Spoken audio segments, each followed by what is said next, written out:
যাচ্ছে, আপনি একটু ঠিক করে দেন ভাই। যাই হোক, সম্মানিত দর্শক মণ্ডলী, আমাদের উভয় শিল্পীর আসর বন্ধনা শেষ হয়েছে। মঞ্চে উপস্থিত আছেন বাংলাদেশের সম্মানিত একজন ব্যক্তি, বাউল জগতে যার প্রচার প্রসার অতুলনীয়, যার তুলনা সে নিজেই, আমাদের দাদা ভাই গিয়াসউদ্দিন সিঙ্গাপুরি। ওনার প্রতি সালাম রাখছি। এবং যিনি ইতিপূর্বে গান করলেন শ্রদ্ধাভাজন ব্যক্তি রজব দেওয়ান সাহেব, আজকে আমাদের মাঝে কিছু কথা বলেছেন। অনেক বাবাজি অত্যন্ত সুন্দর করে বললেন, আজকে আপনারা পালা করবেন, কথা বলবেন। আপনারা জানেন আমাদের গুরুকে আজকে আমাদের মাঝ থেকে হারিয়ে ফেলেছি।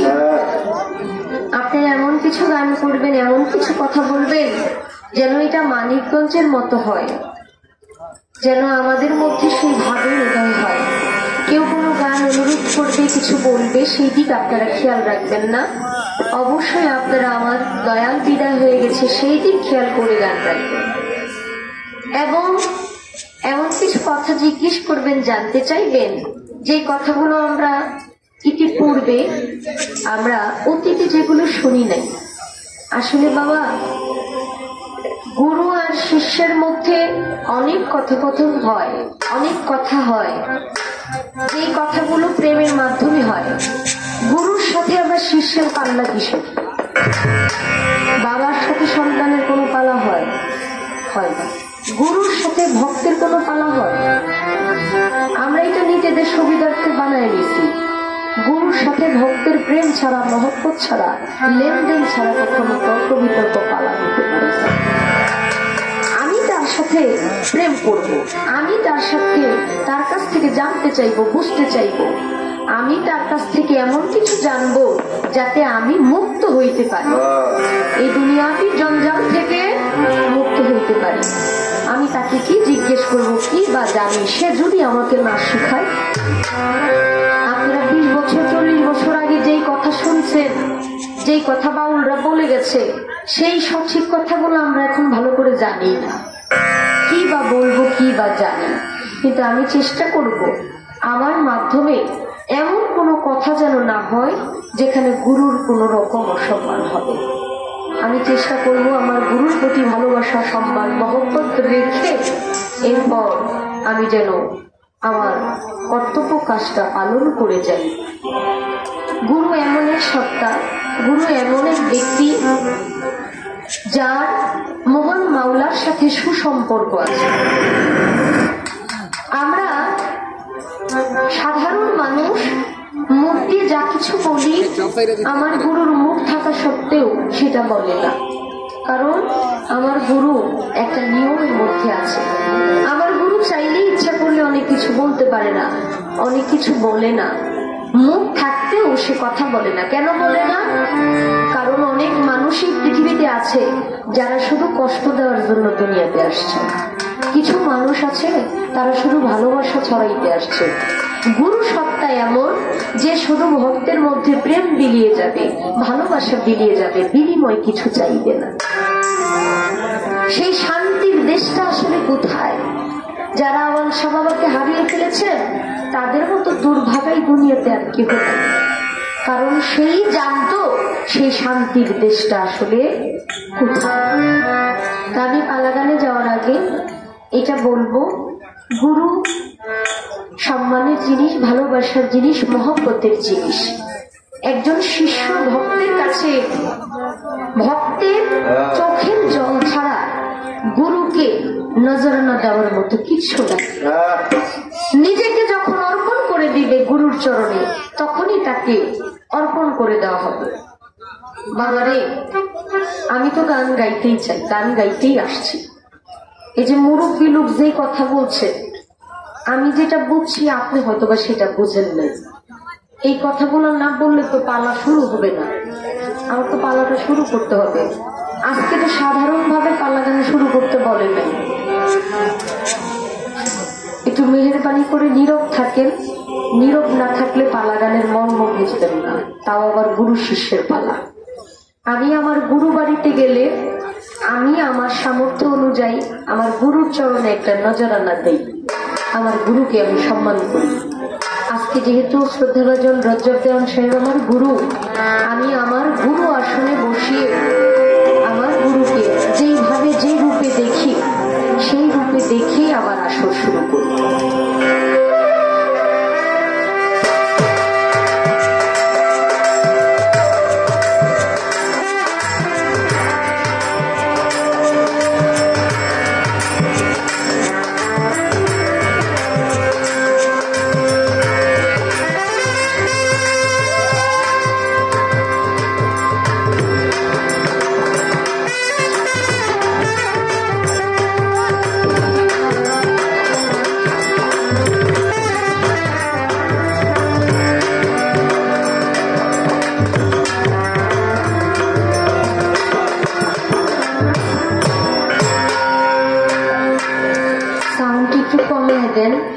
নয়ের যেন না করে ভাই,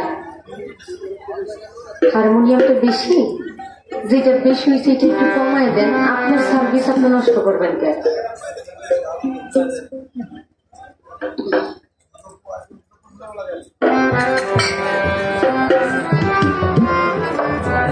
যে দেখেন তো আমার বেহালাটা একটু বেশি।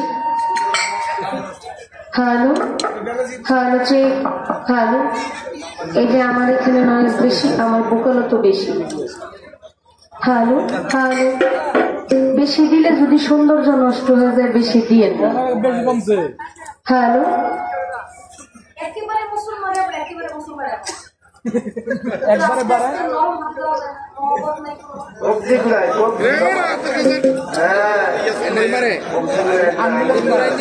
হ্যালো হ্যালো, একটু সুন্দর।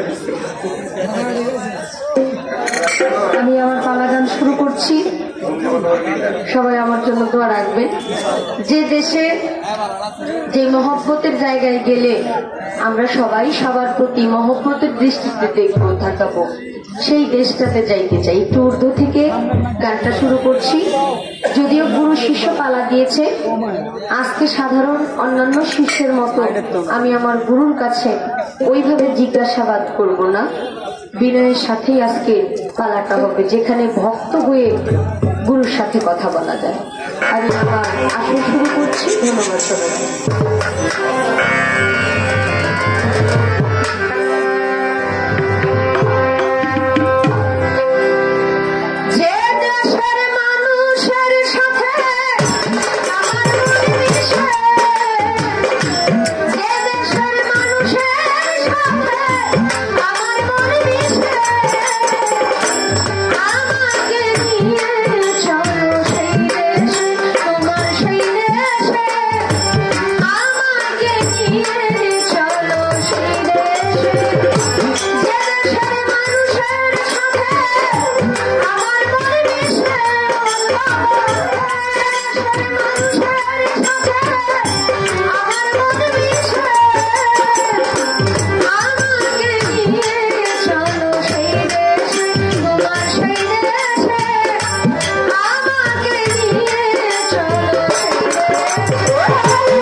চলো সেই দেশে, যে দেশে নাই আইনের বিচার, সবার উপর সবার। ছোট্ট একটা ঘর বানাইয়া আমি থাকবো সেই দেশে, যে দেশে শাসন শোষণ নাই, আইন কানুনের নাইকো বালাই। সেই দেশের মাটি গায়ে মাখাইয়া আমি হারাবো দেশে। যে দেশে মানুষ কাঁদিয়াও থাকে আনন্দে, যায় আসে না ভালোবাসে, যার যার কর্ম সেই করে মনের উল্লাসে। আমি কোন দেশে গেলে, কিভাবে ওই দেশে গমন করলে আমি শত কান্নার মধ্যেও আমার ভিতর থেকে হাসি আসবে। আমি কিভাবে সেই দেশে প্রবেশ করব, কিভাবে ওই পথ চিনতে পারবো, যেই পথে আমি হেঁটে গেলে আমি শত কান্নার মধ্যেও হাসি খুশি থাকতে পারবো, যেখানে আইন কানুন নিয়ম নীতি কোনো কিছুই আমাকে বাধা দিয়ে রাখবে না। আমি কিভাবে আপনার জাতির সাথে মিশতে পারি, আমি কিভাবে গুরু সত্তার সাথে একত্রিত হতে পারি, আমি কিভাবে সেই একের ঘরে থাকতে পারি যেইখানে শুধু শান্তি আর শান্তি। কারণ আমি যে দেশে বসবাস করি, যেখানে আমার অবস্থান বর্তমানে, সেই অবস্থান অনুযায়ী আমার শত ঝামেলা এই ভিতর থেকে শেষ হয় না। আমি শত ঝামেলার মধ্যে পড়ে আছি। আমি ঝামেলা কাটিয়ে কিভাবে আপনার সত্তার সাথে মিশতে পারি, আমি কিভাবে আপনার জাতের সাথে মিশে মুক্ত হতে পারি, যেই দেশে গেলে আমার আর কোনো চিন্তা ভাবনা থাকবে না, আমি কিভাবে এই রাস্তাটা পাবো, আপনি মেহেরবানি করে আমাদের কিছু বলবেন। আমার শাহ বাবা আল্লাহর মহাবলী, ওনার ভক্তবৃন্দরাও এখানে উপস্থিত থাকার পরেও দয়াল আজকে সকাল 7টার সময় বিদায় নিয়েছে। তাদের কর্মটাও চালিয়ে যাচ্ছে। বাবাজানকে রেখে বাবাজানের অবস্থায় জায়গায় তাদের কর্ম তারা করে যাচ্ছে। দুনিয়াবীর মায়া, এই যে মায়া মোহ, এই মোহ কাটানো বাবা বড় কঠিন বিষয়। ইচ্ছে করলে কাটানো যায় না।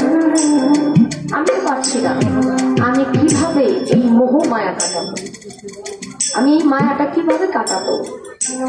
আমার মনে হবে যে দুনিয়াবীর পর্দা নিচ্ছে আমার গুরু, কিন্তু আমার পাশে আমার দয়াল বসে, আমার দয়াল কোথাও যায়নি তো, আমার দয়াল আমার সাথেই আছে, আমি দেখতে পাচ্ছি।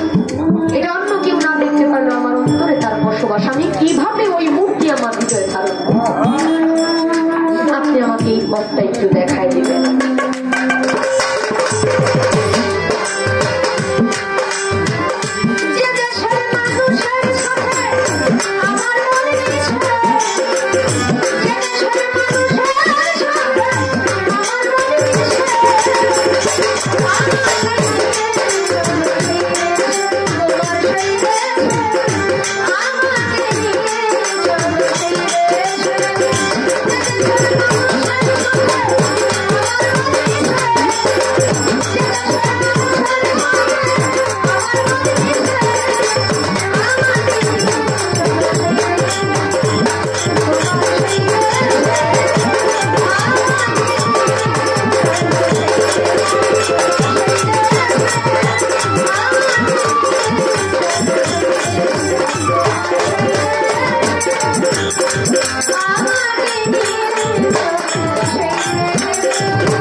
আপনারা যদি এই পাশ থেকে একটু সরে যান, বেয়াদবি নিবেন না, পিছনে মুরব্বীরা দেখতে পারতেছে না তো, এই পাশে চলে আসেন ভাই, আমার কষ্ট হয়ে না, কারণ মুরব্বীরা আছে তো, নয়তো আপনার এই যে মাঝখানে জায়গা আছে, কষ্ট করে বসে যান।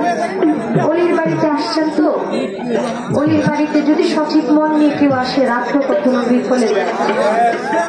একটা কথা, 50 টাকা 100 টাকা দিয়ে আপনি মেমোরি লুট করলে 5000 গান লুট করবেন, অনেক গান। এই গান শুনতে পারবেন, একটা গানের পর একটা গান আসতেই থাকবে, হইতেই থাকবে।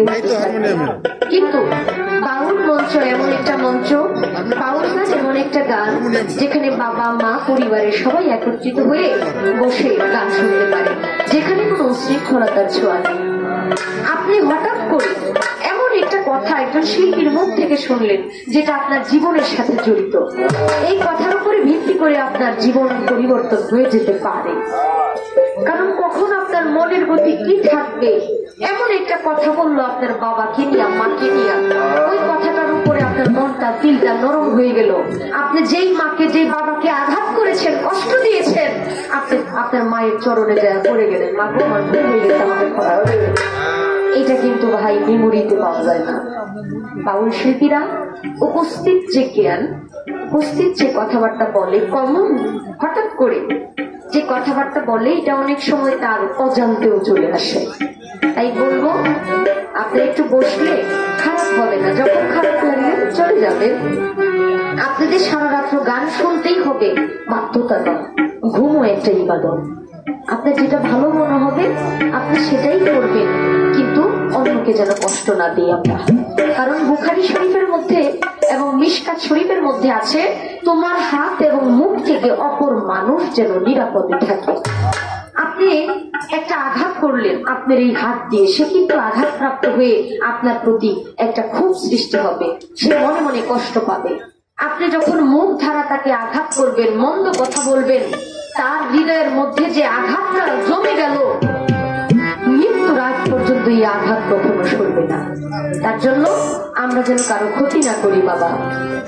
দুদিনের দুনিয়া, চলে গেলেই সব শেষ। কারোর জন্য পৃথিবী থেমে নেই, যার যার মতো চলতেছে, কিন্তু যার অবস্থান যেখানে সেখানে রেখে পৃথিবীর নিয়মেই চলতেছে।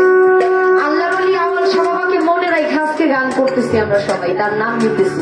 আপনি তো সাধারণ মানুষ, আপনারা তো কেউ মনেই রাখবে না, আপনারা তো কেউ মনেই রাখবে না। আপনি মরে গেলে, আপনি চলে গেলে, আপনার কথা ভাবারই সময় নাই। আপনাকে একদিক দিয়ে মাটি দিবে, আরেক দিক দিয়ে ব্যাংক ব্যালেন্সে কি আছে সব হিসাব করে ভাগাভাগি করে নিয়ে যার যার জায়গায় চলে যাবে। কিসের দুনিয়া, কিসের? বিরোহী কবি উকিল মুন্সি সাহেবের একটি গান করছি, কারণ আমার দীনবন্ধু, আমার মুর্শিদ, তাকে না দেখলে আমার এই তাপিত প্রাণ শীতল হয় না। যে রূপ আমি দেখেছি, সে শত রূপে শতবার শত জায়গায় অবস্থান করে, এটা আমার বিশ্বাস। কিন্তু আমি তো দেখতে পাচ্ছি না আমার এই জন্মচক্ষু দিয়ে। সেই জায়গা থেকে বিরোহী কবি উকিল মুন্সি সাহেবের একটি গান আমি করি।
Bye.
স্বাদ গ্রহণ করতে হবে।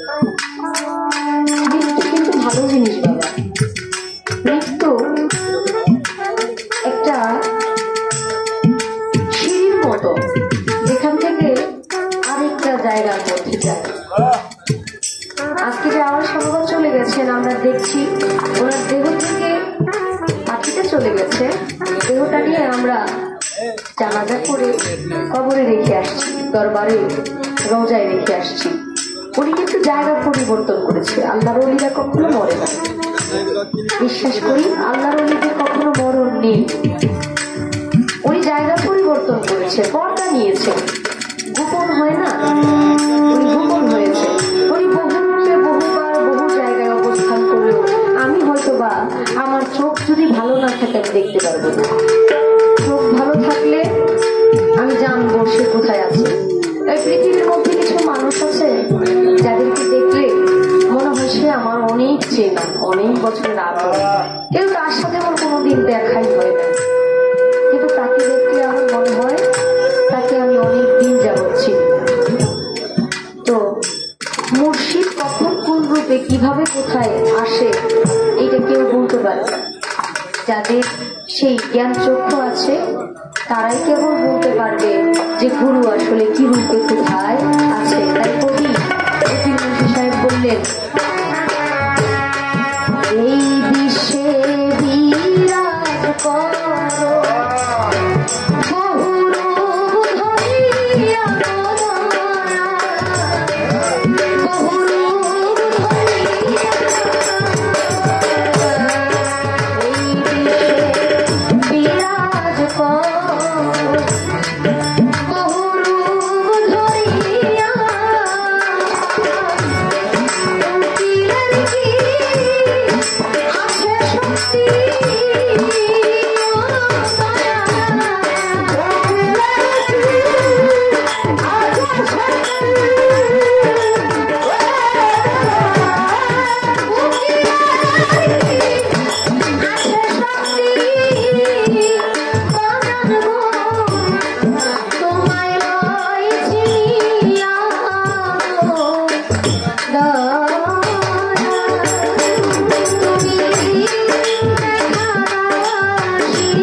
আমার এই গান শুনে হানি ভাই আমাকে গানের মধ্যে